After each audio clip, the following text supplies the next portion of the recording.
Before rendering any footages in Handbrake, you can also go ahead and preview it. So to do that, I'm just going to go around over here onto File and select out a video that I want to go ahead and render out first. So I'm just going to go around over here and select out this footage, let's say for example.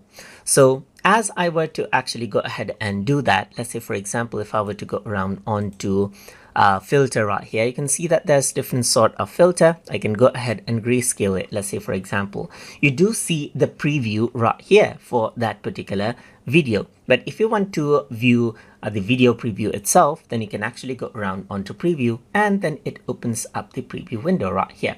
So let's say I want to go ahead and crop it out as well. So I'm just going to go around over here onto dimension, and I'm going to go to custom, and over here on the top I'm going to say 300 and 300 right here, just like this.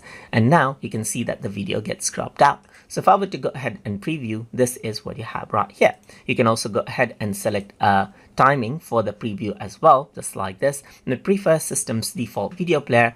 Otherwise, it'll simply go ahead and then use VLC media player.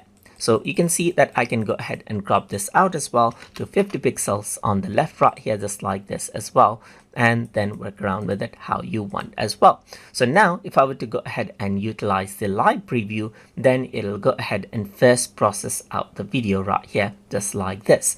It'll process part of the video right here, and then we'll open it out with a player. So you can see that it's going to go ahead and process it, and it does take a bit of time, which is normal because it has to actually go ahead and encode out the video.